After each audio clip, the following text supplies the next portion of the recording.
on the BEASTMODE Developments YouTube channel. We have another live because I have not been prepared. It's been a busy week. And on today's live, we will be talking a little bit more about this whole rs3 situation. And I'm going to show you guys a little bit more about the catastrophe that I have found. And I'm going to explain a few things because what we've found is not on. And yeah, it's basically not on. So, oh, how heavy is that one? Can I get that one down? We've got a lot of bits here that I'm going to pull out, or quite a few bits that I'm going to pull out for this rs3 engine to show you guys that you may not have actually seen in the video when I done the video the other day, or when the video was dropped the other day. Stuff that is fairly alarming because as a company that builds engines, this stuff really shouldn't go down. And it's pretty shocking to think they are out here building people's engines, and this is what people are getting. So next Friday, I'm going to be taking a load of these parts with me, and we're going to head over to Sam at Connaught Competition Engines. I'm going to give him the block.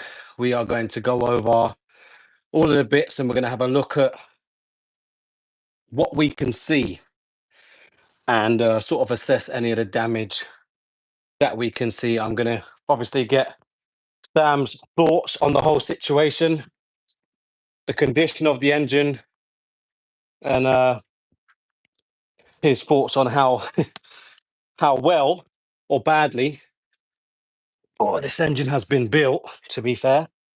We got a rod there, forged pistons and rods. Hey, Varden. I'm a VAG specialist. I mainly deal with VWs, Audi, Skodas. This engine that we've got in front of us now, obviously, is in bits. This is an engine from a 2016 rs3. What number is that? That's number 3. And surprise, surprise, there's a lot of scoring on this one. Yeah, I'm just going to lay out a couple of bits and set this up for you guys to see. I did get interrupted about 10 minutes ago, so I've spent some time with a customer just explaining a couple of things.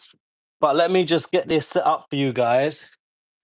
And I'm going to point out a load of bits in depth of what we have found on this. Bear in mind, this engine, it hasn't done 50 miles or 50 kilometers since the engine build. And I know some of you guys are returning viewers and you will have heard the story before, but for some people, they don't know the ins and outs and why we are here. So, do we want the turbo down? Do we want that? We don't want that. I'll pull the turbo out anyway. So you guys can see this and think that might do it. I'll grab one more piece for you guys and we'll get stuck into an explanation and rights and wrongs, do's and don'ts, and all the above.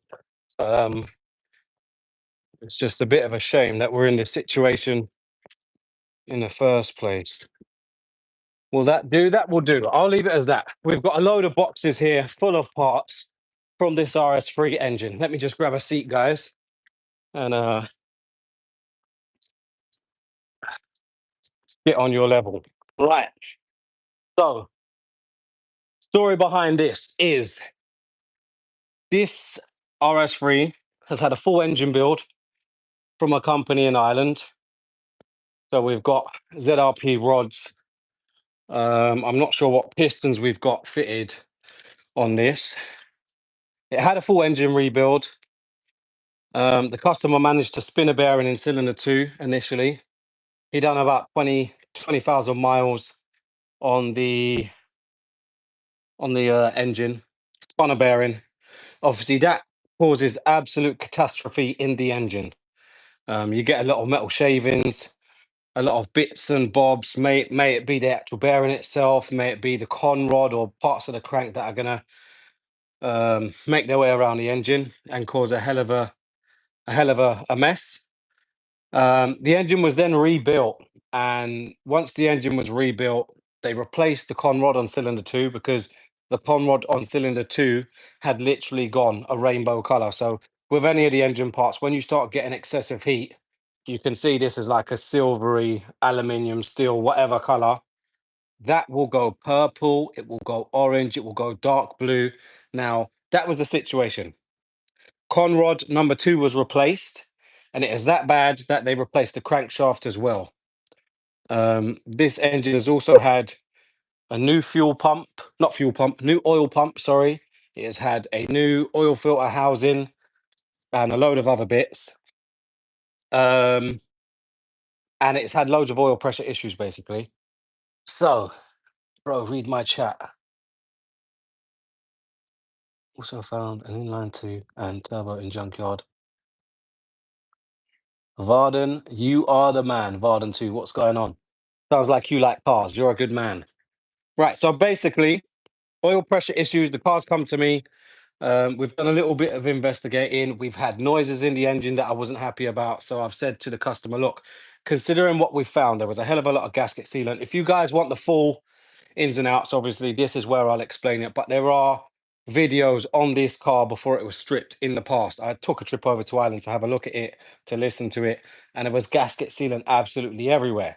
Now, this is scary stuff because when you're paying thousands of pounds for an engine rebuild, you expect it to be done to a certain standard. Um, what I have seen on this engine build is of poor quality. I'm not a professional engine builder. I'm by far, I'm not going to say I am, but I can build engines. I have built engines, and the engines that I have built are going strong still to this day. They take a pounding. Um, the fact that we have got, for instance, on this cylinder head, it's going to be a bit heavy to lift. On this cylinder head, we have got, right, excessive gasket sealant on the top where the cam cradle seats. First of all, that's the wrong type of sealant to use on this. You don't need this sealant. That's the incorrect sealant to use to begin with. We have uh, inlet manifold has been gasket sealed on the head. We have had gasket sealant on the gasket on both sides, might I add, and gasket sealant all over the inlet manifold. Now, I think I know the reason for that. And to my surprise, so I'll show you guys the inlet manifold now. To my surprise, so on this inlet manifold, we have got, so this is the gasket. It's wafer thin, but you can see there is so much gasket sealant on this inlet manifold. It's unreal. It should just be an aluminium color. That is it. Um, and it's just a bit crazy. So you should never have to put that much gasket sealant to seal an inlet manifold to a head. It's unreal. All of these parts are machined and should only need a gasket to seal the inlet manifold to the head. So that, for example, shouts big issues to me. For me as a person, as a mechanic, if I'm putting an inlet manifold onto an engine and it's not sealing properly, you've got issues. So this car is a mapped up RS3. He's running aftermarket injectors or uprated injectors. First thing I noticed when I pulled this apart was that the gasket itself looked like it had a load of marks and like it was being raised from the inlet manifold. Now, if I pull this injector out for you guys to see, I'm going to show you what I can see is there are crazy markings along here on the injectors. And this is on every single one of the injectors. So that tells me first of all, that the injectors are going into the head and this plug is bottoming out, or this plug is stopping the inlet manifold from seating directly to the head. So first of all, that's a big problem. Did the company do any research? Does the head need any modifications to run these injectors? So that's a big issue, along with the gasket sealant. Okay, so there's that. We also have scoring on the crankshaft caps. So let me take you over here. I'll take you over here to the engine itself. Um, have we got the cap in? Bear with me, guys. Let me flip this engine over. So this is just one of the engines that is being built at the moment. This one here is for my vehicle. So if I flip this round now, you guys will see. Let me take that cap off. If I flip this engine round now, you guys will see the cap I am on about is number 3. So cap number 3 here. So when I pulled this whole engine apart, I realized that cap number 3 had a crazy, crazy score in it. And that obviously shocked me. So that score in that cap is pretty violent. So a vehicle that has not even done 50 miles should not have scoring like this. That's unbelievable. And what my diagnosis to this is, obviously this engine had spun a bearing. But if we look, I don't know if I've put the core plugs. There are some things that we call freeze plugs or core plugs. And if I turn the engine a little bit more, so I've pulled the core plugs out of this.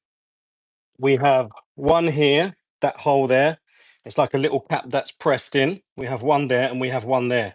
Now that hole you can see there comes up to the head. Bear with me, guys. Comes up to the head and out here. So if I get a torch, you'd be able to see. Comes up through there and comes out here. Obviously, oil supply to the head, etc. But it also comes downwards as well.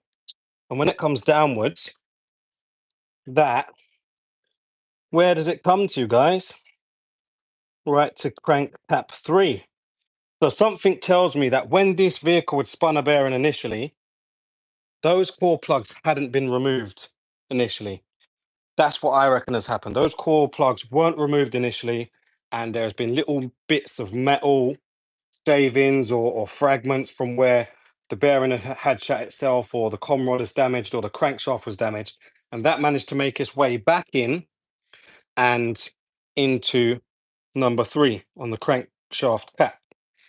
So that, again, like I said, that's a big issue. Stuff like this should definitely be taken into consideration when you're building engines, especially if you've had something as serious as a crankshaft bearing or big end bearing failure. That's a big issue. That's a very big issue. Another thing that also worries me is, let me turn this back over. We're dropping bolts and caps all over the place, but it doesn't matter because we're going to have some new stuff. Now, this obviously has had a lot of engine work done. Now, you can see the pitting on the top of the block. I'm not going to say it's a bad thing. It's not the end of the world. You do get this over time. Now, considering this engine has had some sort of failure, the fact that all of this still remains like that, to me, it's not good enough. Whenever I have engines built or I have any machine work done, this is what we end up with. It needs to be the block needs to be decked. The head needs to be skimmed. You want all of this to be spot on. So this is an engine for my personal vehicle. We deck the block, we skim the heads. Okay. The engines get cleaned properly so that we have no issues of any further damage. Now, on the camshafts, there is a little bit of scoring. Nothing absolutely horrendous, but there is scoring there. So again, I don't know if any of this damage may have been caused by bits floating in and around the engine. You see some darker marks there, which again is not good. So this is something I'll be speaking to my machinist about and say, look, what are your thoughts on this? Should we just polish them up? Do you think it could be a potential issue in the future? Probably not. Probably not. But we're going to have a look into this anyway. Another thing, right? So this is one of the timing chains, okay? And this timing chain is for the casing that's sitting underneath that inlet manifold. Now, how much gasket sealant have you got to put on a vehicle, all right, to get gasket sealant all over the timing chain? This again is a bit of a red flag. Why is there gasket sealant on a timing chain? That timing chain should be sitting inside of the engine, away from edges and stuff like that. Okay. So you look at this surface, we have had a ridiculous or a generous amount of gasket sealant plastered absolutely everywhere, even to the point it's on other sensors that it don't need to be on. So bear in mind as well, obviously, I'd like to hope that this company has rebuilt this engine, sealed everything up, and left the engine a good couple of hours before starting it.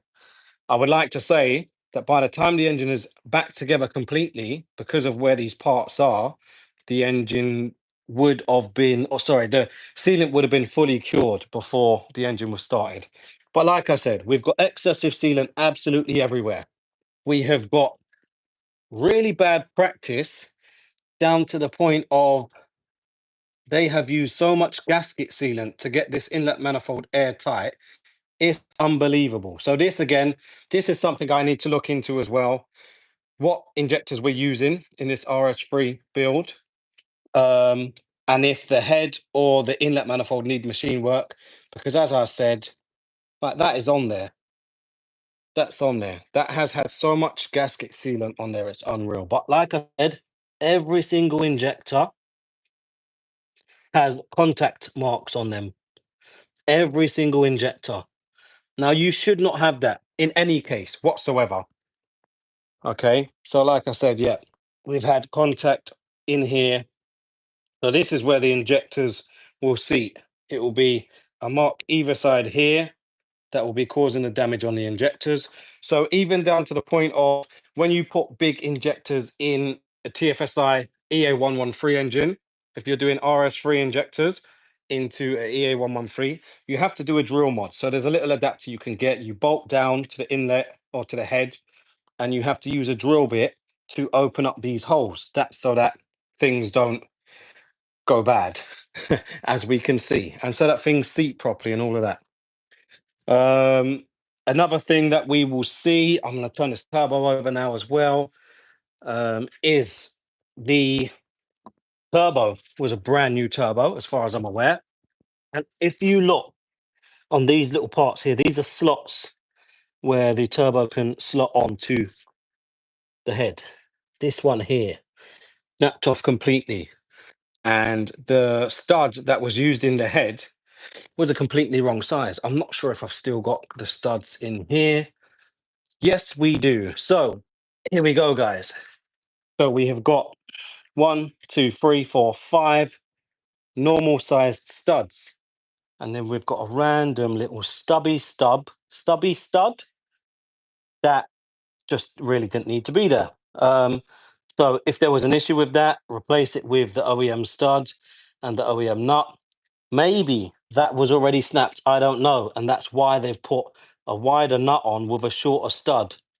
All of this stuff to me screams poor workmanship, unfortunately. So yeah, that's another thing that we're gonna look into. And also, I can't remember which cylinder it was in, but one of these cylinders, one of these had a light chip in it. So that could mean that something had gotten into the cylinder somewhere. Here we go. Nothing major. It's just a little chip on there. But same again. There's an issue there, obviously. So yeah, we've got our work cut out for us with this RS3 build. As I said before, shed load of gasket sealant everywhere, and it's just disheartening that people are paying this sort of money to engine builders for what you would like to say a professional engine build, and these are the issues that they're having afterwards. So, um, At the end of this build, there will be some sort of report, um, some sort of write-up as such to allow the customer to know what exactly was found in detail with his vehicle once it was stripped and once it was pulled apart. We do still have a few more boxes of parts up here. So this is like his upper sump there with his lower sump and a few other bits. His crankshaft is in there. That crankshaft is actually brand new. Like I said, that had to be replaced. We've also got his camshaft cradle that will come when we go over to the machinist, and he can have a look at that and give me his feedback on that. In this box, we have got the skimmed head for my engine that we're building. And at the moment, we're having a little bit of a move around in the workshop. I've changed the toolbox over to this side with the TV, whereas it used to be there. And I've got some plans in the future for the YouTube stuff. I'm going to do some sort of podcast or filming area over here. So yeah, we're having a good little move around. There's a lot of clutter to get rid of, and we're just trying to get things to, a more presentable state for you guys. Hopefully in the upcoming weeks, we can get on with this engine build and you guys can see some more progress on the Golf. You will see me dropping this engine, the rs3 engine, off to Sam. Um, and this is the old engine from the Golf. That is scrap. That's got to go away. And this is another engine that we will be building shortly for someone else. Now, notice that these engines aren't sat on their flat surfaces. Never, ever, ever sit an engine on its flat surface if it's just had machine work done. And that's something that Sam told me. It's no good. So I'm just going to go through the comments because Varden 2 seems to be very excited. So I'm going to have to read through some of these messages quickly and see what he says. Jack alone said, "Nice biceps. Remove this." um, right. Which car are you going to put that engine in? So this engine is not. That engine is not for my car. That engine is for a 2016 RS3. See that, boys? That engine is for a 2016 RS3. The engine with the gold pistons, that is for my personal Mark 5 Golf GTI. And that's the Mark 5 Golf GTI out there. It's a lovely little car. That has been converted to four-wheel drive as well. So for any of you viewers that have just joined and don't know about the page, four-wheel drive converted Mark 5 GTI. It is amazing. Go and watch some videos.